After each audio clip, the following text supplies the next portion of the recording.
जय हिंद साथियों, मैं मंटू आप सबों का अपने YouTube channel Mantu real world में फिर से बहुत बहुत स्वागत करता हूं। आज मैं फिर से एक नए और महत्वपूर्ण टॉपिक के साथ आया हूं। आज का टॉपिक है राजभाषा से संबंधित महत्वपूर्ण संविधान का अनुच्छेद जो 120, 210, 343 से 351 तक जो राजभाषा से संबंधित है, वो जो महत्वपूर्ण अनुच्छेद मैं उसको आज इस वीडियो में शामिल किया हूँ। देखते हैं कुछ इंपॉर्टेंट पॉइंट्स, फिर हम लोग अनुच्छेद पे आएंगे। पहला पॉइंट कहता है, जब भारत का संविधान बना था उस समय संविधान की 8वीं अनुसूची में कुल 14 भाषाएं थी। वर्तमान समय में 8वीं अनुसूची में जो राजभाषा से संबंधित है उसमें कुल 22 भाषाएं हैं। जो भी वर्तमान समय है, वर्तमान में जो 8वीं अनुसूची में जो आपको 22 भाषा है। 8वीं अनुसूची ध्यान रखिएगा, यह भी पूछा जाता है कि 8वीं अनुसूची जो है किससे संबंधित है, तो राजभाषा से संबंधित है, वो विशेष रूप से ध्यान रखिएगा। जो 22 भाषा है उसको मैं यहाँ लिखा हूँ, देखते हैं। पहला असमिया, उड़िया, उर्दू, कन्नड़, कश्मीरी, गुजराती, तमिल, तेलुगु, पंजाबी, बांग्ला, मराठी, मलयालम, संस्कृत, सिंधी, हिंदी, नेपाली जो है एक विदेशी भाषा है, इसको भी जोड़ा गया है, याद रखिएगा। अगर विदेशी भाषा पूछता है तो नेपाली टिक करेंगे। कोंकणी, मणिपुरी, मैथिली, डोगरी, संथाली और लास्ट में बोडो है। अब चलते हैं अनुच्छेद 120। अनुच्छेद जो है 120 वो अध्याय 2 में आता है। अध्याय 2 में जो है अनुच्छेद 120 आता है। 120 कहता है संसद में प्रयोग की जाने वाली भाषा। अनुच्छेद 120 जो कहता है संसद में प्रयोग की जाने वाली भाषा।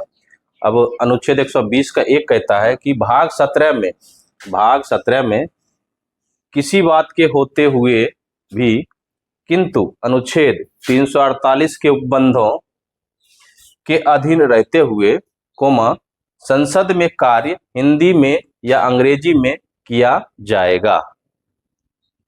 क्या कहता है? भाग 17 में किसी बात के होते हुए भी किंतु अनुच्छेद 348 के उपबंधों के अधीन रहते हुए संसद में कार्य जो क्या होगा, हिंदी में या अंग्रेजी में किया जाएगा। फिर कहते हैं परंतु राज्यसभा का सभापति या लोकसभा का अध्यक्ष अथवा उस रूप में कार्य करने वाला व्यक्ति सदस्य को जो है सदस्य को जो हिंदी या अंग्रेजी में अपनी पर्याप्त अभिव्यक्ति नहीं रख सकता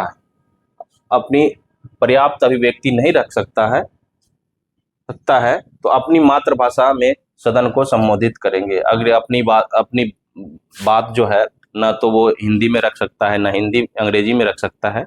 ये कहिए कि उसको ना तो अंग्रेजी का जानकारी है या बोल पाता है या ना हिंदी बोल पाता है, तो वो सदन का जो है अध्यक्ष या सभापति जो है उसको क्या आज्ञा दे सकता है कि आप अपनी मातृभाषा में अभिव्यक्ति रख सकते हैं, अपनी बातों को संबोधित कर सकते हैं। ये ध्यान रखिएगा। 1 2 कहता है जब तक संसद विधि द्वारा उपबंध ना करे तब इस संविधान के प्रारंभ से 15 वर्ष की अवधि की समाप्ति के पश्चात यह अनुच्छेद ऐसे प्रभावी होगा मानो या अंग्रेजी में शब्दों का उसमें से लोप कर दिया गया है। दूसरा पॉइंट कहता है जब तक कि संसद विधि द्वारा उपबंध ना करे तब इस संविधान के प्रारंभ से 15 वर्ष की अवधि की समाप्ति के पश्चात यह अनुच्छेद ऐसे प्रभावी होगा मानो यह अनुच्छेद या अंग्रेजी में शब्दों का उसमें से लोप कर दिया गया है। अब हम लोग देखते हैं अनुच्छेद 210। अनुच्छेद 120 जो है समाप्त होता है। जो इंपॉर्टेंट है इसके अंदर आप विशेष रूप से आप ध्यान रखिएगा। अनुच्छेद का एक पॉइंट है अनुच्छेद 120 का। अनुच्छेद 120 जो है ना भाग 5 के अध्याय 2 में दिया गया है। अनुच्छेद 120 जो है कहाँ दर्शाया गया है? भाग 5 के अध्याय 2 में। फिर आगे कहता है कि अनुच्छेद 210 जो है भाग 6 के, संविधान के भाग 6 के अध्याय 3 में दिया गया है। अनुच्छेद 210 अनुच्छेद जो है भाग संविधान के भाग 6 के अध्याय 3 में दिया गया है। अब देखते हैं अनुच्छेद 210 कहता है, अनुच्छेद 210 कहता है कि विधानमंडल में प्रयोग की जाने वाली भाषा, विधानमंडल में प्रयोग की जाने वाली भाषा, ये कहता है भाग 17 में किसी बात के होते हुए भी, भाग 17 से संबंधित है आपका संविधान का भाग 17 जो अनुच्छेद 343 से 351 के दर्शाता है। तो भाग 17 में किसी बात के होते हुए भी किंतु अनुच्छेद 348 के उपबंधों के अधीन रहते हुए राज्य के विधानमंडल में कार्य राज्य की राजभाषा या राजभाषाओं में या हिंदी या अंग्रेजी में किया जाएगा। मतलब राज्य के विधानमंडलों में क्या होगा, या तो राज्य की राजभाषा में किया जाएगा या हिंदी या अंग्रेजी में किया जाएगा। परंतु विधानसभा का अध्यक्ष या विधान परिषद का सभापति अथवा उस रूप में कार्य करने वाला व्यक्ति, या तो विधानसभा का अध्यक्ष या विधान परिषद का सभापति या उस रूप में कार्य करने वाला व्यक्ति किसी भी सदस्य को जो पूर्वोक्त किसी भाषाओं में से किसी भाषा में अपनी पर्याप्त अभिव्यक्ति नहीं कर सकता है, वह अपनी मातृभाषा में सदन को संबोधित करने की अनुज्ञा दे सकता है, दे सकेगा। विधानसभा का अध्यक्ष होता है और विधान परिषद का सभापति होता है, वह जो या उस रूप में कार्य करने वाला व्यक्ति जो है, अगर कोई सदस्य है जो कि ना तो हिंदी या ना अंग्रेजी में अपना सदन को संबोधित कर सकता है, तो उसे जो है यह अनुमति दिया जा सकता है कि आप अपनी मातृभाषा में सदन को संबोधित करें। किसके द्वारा दिया जा सकता है? विधानसभा के अध्यक्ष और विधान परिषद के सभापति या उस रूप में कार्य करने वाले व्यक्ति के द्वारा यह आदेश दिया जा सकता है। 2 कहता है कि जब तक कि राज्य का विधानमंडल विधि द्वारा अन्यथा उपबंध न करे, तब तक इस संविधान के प्रारंभ से, जब तक कि राज्य का विधानमंडल विधि द्वारा अन्यथा उपबंध न करे, तब तक इस संविधान के प्रारंभ से 15 वर्ष की अवधि की समाप्ति के पश्चात, 15 वर्ष की अवधि के समाप्ति के पश्चात यह अनुच्छेद ऐसे प्रभावी होगा मानो या अंग्रेजी में शब्दों का उसमें से लोप कर दिया हो, मानो या अंग्रेजी में शब्दों का उसमें से लोप कर दिया हो। परंतु कहता है हिमाचल प्रदेश, मेघालय, मणिपुर, त्रिपुरा राज्य के विधान मंडलों के संबंध में यह खंड इस प्रकार प्रभावी होगा मानो इसमें आने वाले 15 वर्ष के स्थान पर, जो 15 वर्ष दिया गया है उसके स्थान पर 25 वर्ष शब्द रखे जाएंगे। ये जो आपका स्टेट है हिमाचल प्रदेश, मेघालय, मणिपुर, त्रिपुरा, ये स्टेट याद रखिएगा कि इसके जगह जो है 15 वर्ष के स्थान पर यहाँ 25 वर्ष शब्द रख दिए गए हों। फिर इसी में दूसरा परंतु कहता है, परंतु यह और की अरुणाचल प्रदेश, गोवा और मिजोरम, ये 3 स्टेट है।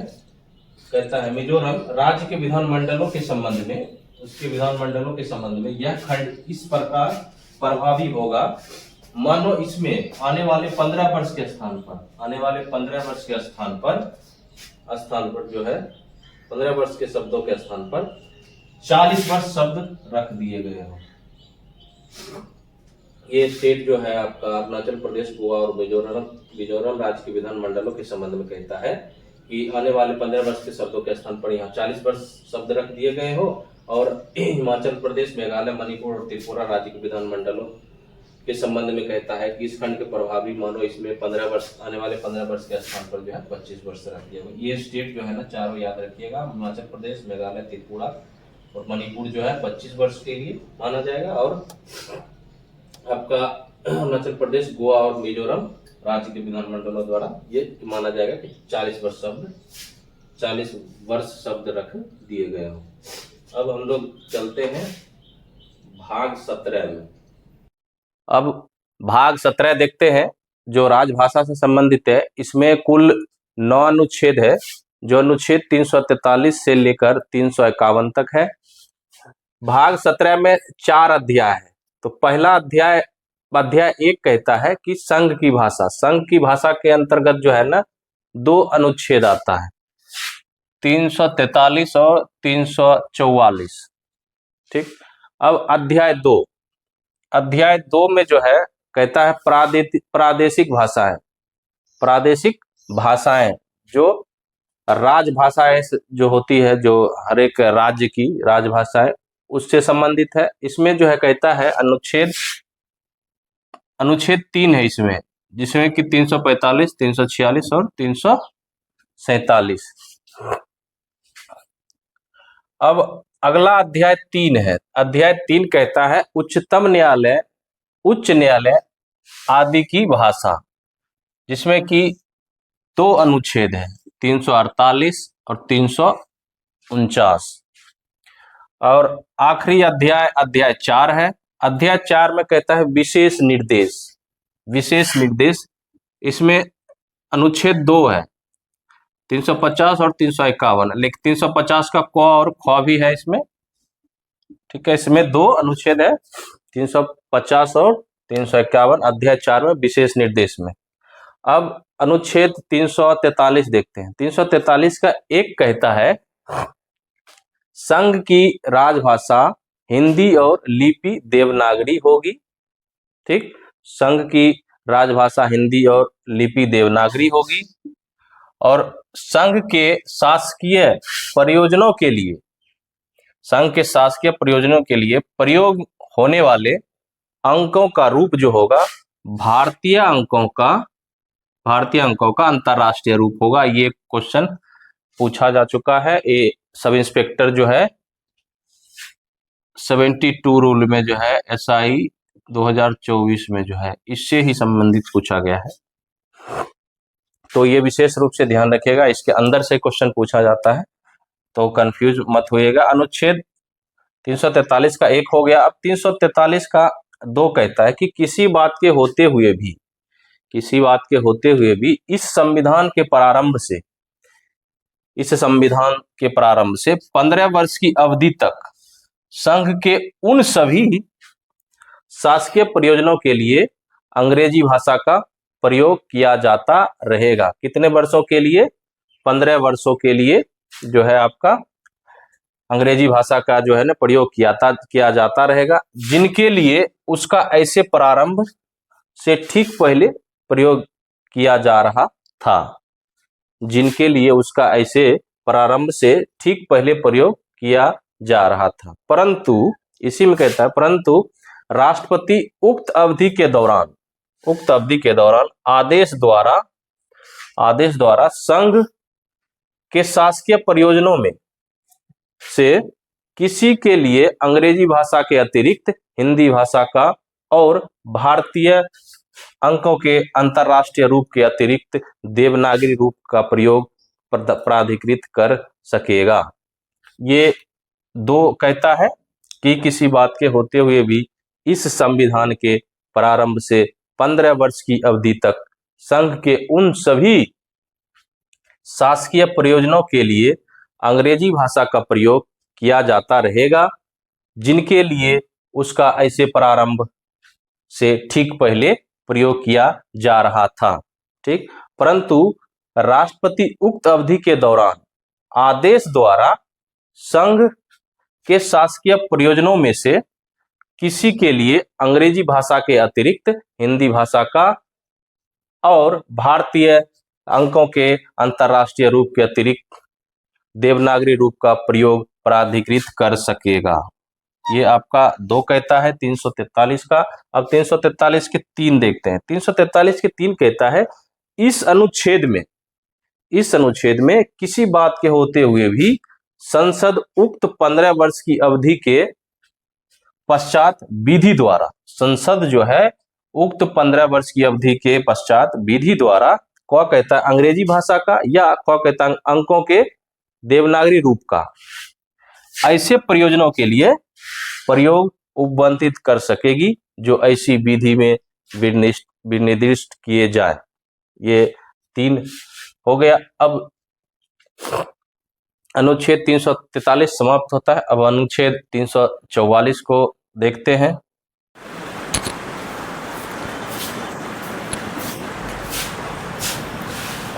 एक महत्वपूर्ण पॉइंट छूट रहा था, उसको मैं यहाँ मेंशन किया हूँ कि राजभाषा एक संवैधानिक शब्द है जो 14 सितंबर 1949 को हिंदी राजभाषा बनी थी।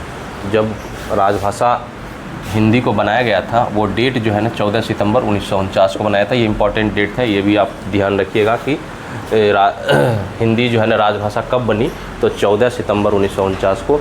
और राजभाषा एक जो है ना संवैधानिक शब्द है, ये ध्यान रखिएगा। इंपॉर्टेंट पॉइंट छूट रहा था, यहाँ फिर मैं लिख दिया हूँ। अब अनुच्छेद 344 को देखते हैं।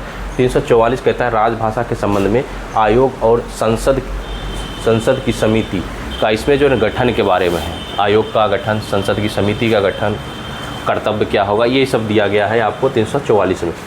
एक में देखते हैं, कहता है राष्ट्रपति जो है इस संविधान के प्रारंभ में 5 वर्ष की समाप्ति पर, जो संविधान प्रारंभ हुआ था उस 5 वर्ष की समाप्ति पर और तत्पश्चात ऐसे प्रारंभ से 10 वर्ष की समाप्ति पर आदेश द्वारा एक आयोग गठित करेगा। आयोग का गठन जो है ना एक में है आपका करेगा, जो एक अध्यक्ष, जिसमें कि एक अध्यक्ष और 8वीं अनुसूची, जो 8वीं अनुसूची राजभाषा से संबंधित है, में विनिर्दिष्ट विभिन्न भाषाओं का प्रतिनिधित्व करने वाले ऐसे अन्य सदस्यों से मिलकर बनेगा जिनकी नियुक्ति राष्ट्रपति करेंगे। एक में हो गया आयोग का गठन। 2 में देखते हैं, कहता है आयोग का कर्तव्य क्या होगा। कहता है आयोग का कर्तव्य होगा कि वह राष्ट्रपति को संघ के शासकीय प्रयोजनों के लिए हिंदी भाषा के प्रयोग के बारे में, संघ के सभी या किन्हीं शासकीय प्रयोजनों के लिए अंग्रेजी भाषा के प्रयोग पर निर्बंधन के बारे में, और अनुच्छेद 348 में उल्लिखित सभी या किन्हीं प्रयोजनों के लिए प्रयोग की जाने वाली भाषा के लिए जो है ना क्या करेंगे, वो सिफारिश करेंगे। ये 2 कहता है आयोग का जो कर्तव्य होगा।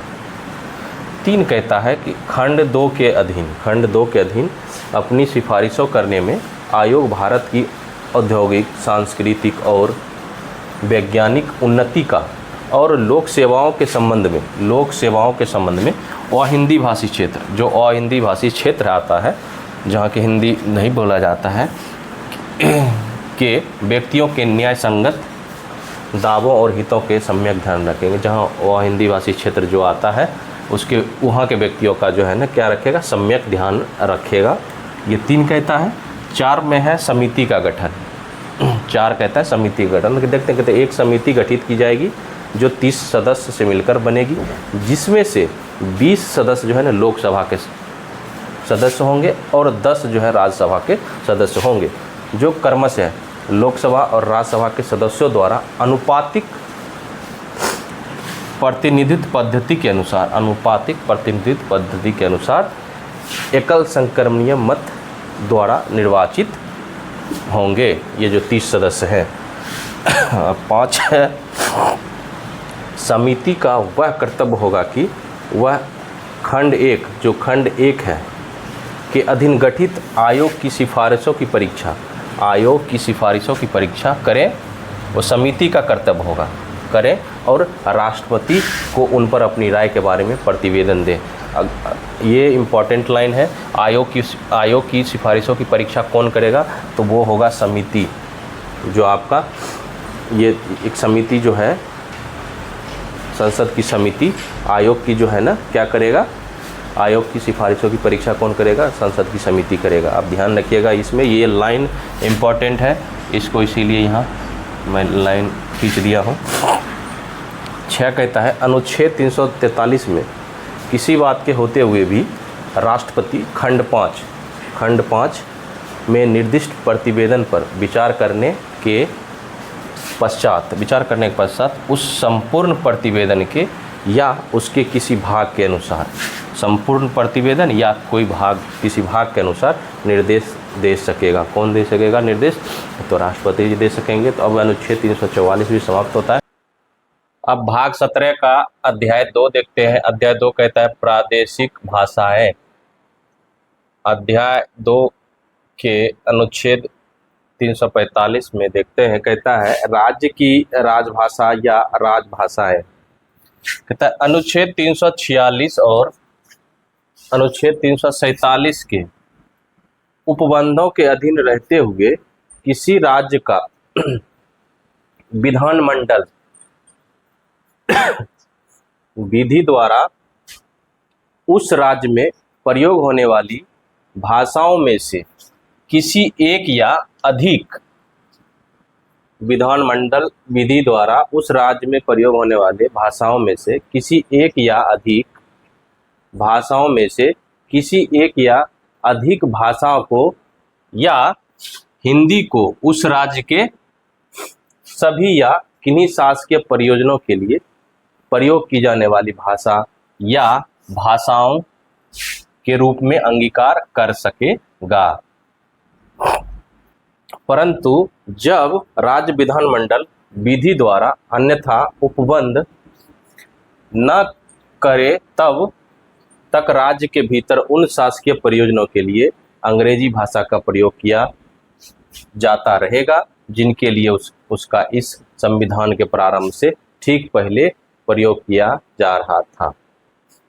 तो यह है कि राज्य की राजभाषा या भाषाएं, जो राज्य की जो कोई राज्य जो है अपना राजभाषा अगर रखना चाहता है या हिंदी रखना चाहता है या कोई और भी भाषा रखना चाहता है तो वो रख सकता है, या नहीं अगर रखना चाहता है तो वो उसका अंग्रेजी भाषा जो है उसका राजभाषा रहेगा। ये इसके बारे में कहता है। अगला अनुच्छेद है 346। तो एक राज्य और दूसरे राज्य के बीच या किसी राज्य और संघ के बीच पत्रादि की भाषा, मतलब राज्य से राज्य और या संघ से राज्य के बीच जो है या राज्य से संघ के बीच आपको पत्राचार किस भाषा में होगा। कहता है संघ के शासकीय प्रयोजनों के लिए प्रयोग किए जाने के लिए, संघ के शासकीय प्रयोजनों के लिए प्रयोग किए जाने के लिए तत्सम प्राधिकृत भाषा एक राज्य और दूसरे राज्य के बीच तथा किसी राज्य या संघ के बीच पत्रादि की राजभाषा होगी। परंतु यदि दो या अधिक राज्य यह करार करते हैं कि उन राज्यों के बीच पत्रादि की राजभाषा हिंदी भाषा होगी तो ऐसे पत्रादि के लिए उस भाषा का प्रयोग किया जाएगा। ये 346 कहता है एक राज्य और दूसरे राज्य के बीच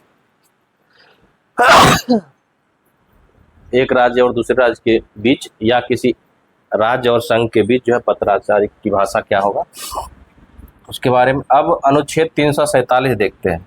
अनुच्छेद 347 कहता है किसी राज्य की जनसंख्या के किसी अनुभाग द्वारा, किसी राज्य की जनसंख्या के किसी अनुभाग द्वारा बोली जाने वाली भाषा के संबंध में विशेष उपबंध, किसी राज्य की जनसंख्या कि किसी अनुभाग द्वारा बोली जाने वाली संबंध में विशेष उपबंध है। कहता है यदि इस निमित्त मांग किए जाने पर राष्ट्रपति का यह समाधान हो जाता है कि किसी राज्य की जनसंख्या का पर्याप्त भाग, किसी राज्य की जनसंख्या का पर्याप्त भाग या यह चाहता है कि उसके द्वारा बोली जाने वाली भाषा को राज्य द्वारा मान्यता दी जाए, उसके द्वारा बोली जाने वाली भाषा को राज्य द्वारा मान्यता दी जाए तो वह निर्देश दे सकेगा, कौन, तो राष्ट्रपति, कि ऐसी भाषा को भी उस राज्य में सर्वत्र या उसके किसी भाग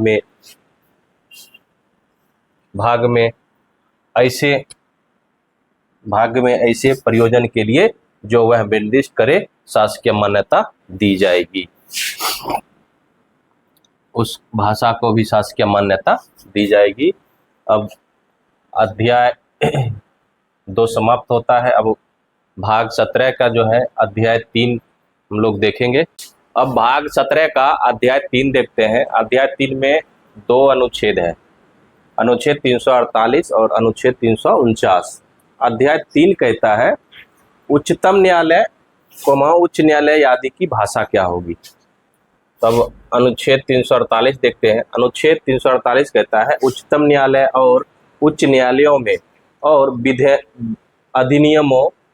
अधिनियमों विधेयकों आदि के लिए प्रयोग की जाने वाली भाषा, मतलब उच्चतम न्यायालय और उच्च न्यायालय में प्रयोग की जाने वाली भाषा क्या होगा।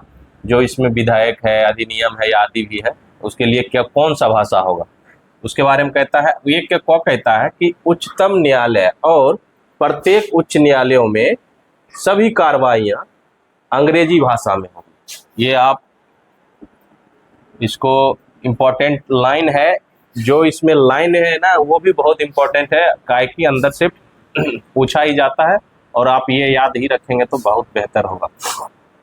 उच्चतम न्यायालय और प्रत्येक उच्च न्यायालयों में सभी कार्रवाइयाँ अंग्रेजी भाषा में होगा, ये आप ध्यान रखिएगा, इम्पोर्टेंट ये लाइन है। ख कहता है ख के एक कहता है संसद के प्रत्येक सदन या प्रत्येक सदन से मतलब है राज्यसभा और लोकसभा या किसी राज्य के विधानमंडल के सदन या प्रत्येक सदन में पुनर्स्थापित किए जाने वाले सभी विधेयकों या प्रस्तावित किए जाने वाले उनके संशोधनों के दो कहता है संसद या किसी राज्य के विधानमंडल द्वारा पारित सभी अधिनियमों के और राष्ट्रपति या किसी राज्य के राज्यपाल द्वारा प्रख्यापित सभी अध्यादेशों के और 3 कहता है इस अधिनियम के अधीन अथवा संसद या किसी राज्य के विधानमंडल द्वारा बनाई गई किसी विधि के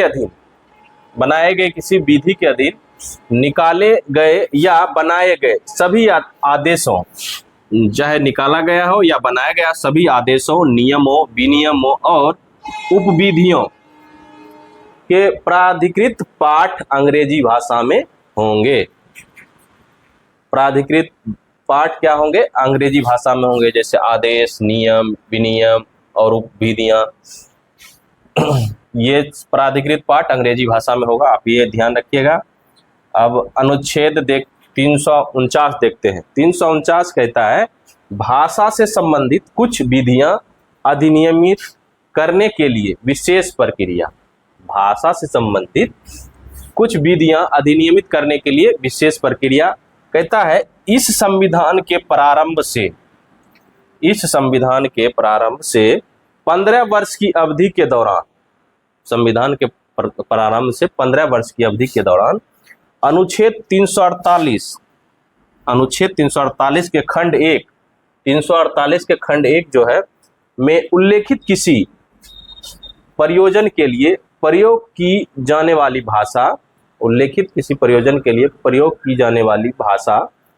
के लिए उपबंध करने वाला कोई विधायक या संशोधन संसद के किसी सदन मतलब लोकसभा, राज्यसभा में राष्ट्रपति के पूर्व मंजूरी के बिना पुनर्स्थापित या प्रस्तावित नहीं किया जाएगा। राष्ट्रपति के पूर्व मंजूरी के बिना पुनर्स्थापित या प्रस्तावित नहीं किया जाएगा। और राष्ट्रपति किसी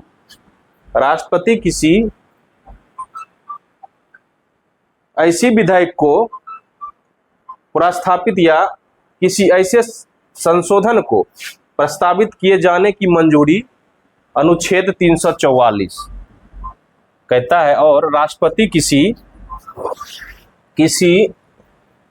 ऐसी विधेयक को पुनर्स्थापित या किसी ऐसे संशोधन को प्रस्तावित किए जाने की मंजूरी अनुच्छेद 344 के खंड 1 के गठित आयोग, जो आयोग का गठन होता है 344 के 1 में, आयोग की सिफारिशों पर, उसका जो सिफारिश किया जाएगा आयोग की सिफारिशों पर, और उस अनुच्छेद के खंड 4 344 के खंड 4 के अधीन गठित समिति की प्रतिवेदन पर विचार करने के पश्चात ही देगा, अन्यथा नहीं देगा। अनुच्छेद 344 के 4 में समिति के गठन के बारे में कहता है। वही कहता है कि अनुच्छेद के खंड 4 के अधीन गठित समिति के प्रतिवेदन पर विचार करने के पश्चात ही देगा, अन्यथा नहीं देगा। ये अनुच्छेद 349 समाप्त होता है। अब अध्याय हम लोग 4 में चलते हैं। अब अध्याय 4 देखते हैं। अध्याय 4 कहता है विशेष निर्देश। अध्याय 4 में 2 अनुच्छेद है, अनुच्छेद 350 और 351। अनुच्छेद 350 का क और ख दोनों। अब अनुच्छेद 350 को देखते हैं। कहता है व्यथा के निवारण के लिए अभ्यावेदन में प्रयोग की जाने वाली भाषा। व्यथा के निवारण के लिए जो है अभ्यावेदन में प्रयोग की जाने वाली भाषा के बारे में कहता है। प्रत्येक व्यक्ति किसी व्यथा के निवारण के लिए संघ या राज्य के किसी अधिकारी प्रत्येक व्यक्ति किसी व्यथा के निवारण के लिए संघ या राज्य के किसी अधिकारी या प्राधिकारी को यथास्थिति संघ में या राज्य में प्रयोग होने वाली किसी भाषा में अभ्यावेदन देने का हकदार है। यथास्थिति संघ में या राज्य में प्रयोग होने वाली किसी भाषा में अभ्यावेदन देने का हकदार है, चाहे हिंदी हो या इंग्लिश हो या राजभाषा जिस राज्य का है उसमें आपको अभ्यावेदन देने के लिए कहता है, हकदार है होगा। अब अनुच्छेद 350 का जो है ना क कहता है प्राथमिक स्तर पर मातृभाषा में शिक्षा की सुविधा है। ये पूछा जा चुका क्वेश्चन है, इसको भी थोड़ा देख लीजिएगा। ऐसे इम्पोर्टेंट ये सभी अनुच्छेद 9 अनुच्छेद इम्पोर्टेंट है, भाग 17 का और भाग 5 और भाग 6 का 120 अनुच्छेद, 20 और 210 अनुच्छेद, ये भी इम्पोर्टेंट सब है। अब इसको देखते हैं। अनुच्छेद 350 के क्या कहते हैं प्राथमिक स्तर पर मातृभाषा में शिक्षा की सुविधाएं। कहता है प्रत्येक राज्य और राज्य के भीतर प्रत्येक स्थानीय प्राधिकारी भाषाई अल्पसंख्यक वर्गों के बालकों को शिक्षा के प्राथमिक स्तर पर मातृभाषा में शिक्षा की पर्याप्त सुविधाओं की व्यवस्था करने का प्रयास करेगा और राष्ट्रपति किसी राज्य को ऐसे निर्देश दे सकेगा जो वह ऐसी सुविधाओं का उपबंध सुनिश्चित कराने के लिए आवश्यक या उचित समझता है। तो अनुच्छेद 350 का क्या कहता है प्राथमिक स्तर पर मातृभाषा में शिक्षा की सुविधा। अब अनुच्छेद 350 के ख कहता है भाषाई अल्पसंख्यक वर्गों के लिए विशेष अधिकार। तो भाषाई अल्पसंख्यक जो क्षेत्र विशेष में बोला जाता है उससे कहता है भाषाई अल्पसंख्यक वर्गों के लिए एक विशेष अधिकारी होगा। भाषाई अल्पसंख्यक वर्गों के लिए एक विशेष अधिकारी होगा जिसे राष्ट्रपति नियुक्त करेगा। और 2 कहता है विशेष अधिकारी का यह कर्तव्य होगा कि वह इस संविधान के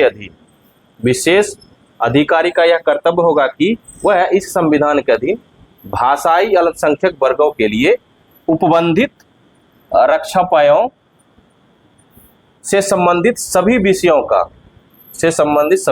का अन्वेषण करे और उन विषयों के संबंध में ऐसे अंतरालों